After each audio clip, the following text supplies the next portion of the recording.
নমস্কার, দেখছেন কলকাতা টিভি, সঙ্গে রয়েছে অনন্যা। শুরু করছি আরো 12। রাজ্যের ডিজিকে হাজিরার নির্দেশ সুপ্রিম কোর্টের। জয়ন্ত সিং মামলায় হাজিরার নির্দেশ রাজীব কুমারকে।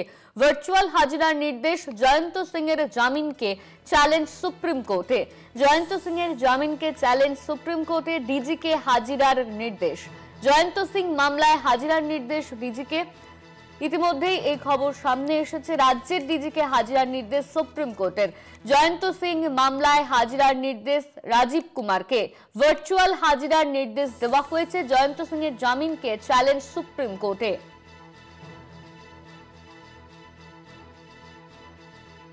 আমাদের সঙ্গে ফোন লাইনে রয়েছেন আমাদের প্রতিনিধি পীযূষ কান্তি নাগ। পীযূষ, সুপ্রিম কোর্টের তরফে কি নির্দেশ দেওয়া হলো?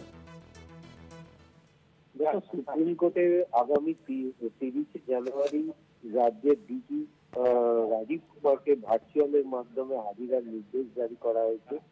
মূলত জয়ন্ত সিংকে কলকাতা হাইকোর্ট জামিন মঞ্জুর করে। সেই জামিন মঞ্জুরের পর এই ঘটনায় যিনি ভিকটিম, তিনি সুপ্রিম কোর্টে একটি মামলা দায়ের করেন। মামলা দায়ের করে সেই জামিনের বিরোধিতা করে তার চ্যালেঞ্জ করেন কলকাতা হাইকোর্টের রায়কে।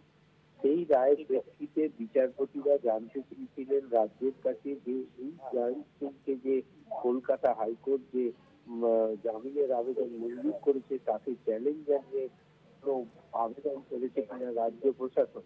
তার প্রেক্ষিতে রাজ্যের পক্ষের আইনজীবী জানান কোন রকম অর্থাৎ জামিনকে খারিজ জানিয়ে কোনো আবেদন জানানো হয়নি। এরপরেই রাজ্যের ডিজিকে ভার্চুয়ালের মাধ্যমে আগামী 30 জানুয়ারি হাজির থাকার নির্দেশ দিয়েছে সুপ্রিম কোর্ট। এবং সুপ্রিম কোর্টের বিচারপতিরা জানিয়েছেন ওই মামলা চলাকালীন তার রাজ্যের ডিজিকে ওই হাজির থাকতে হবে সুপ্রিম কোর্টে।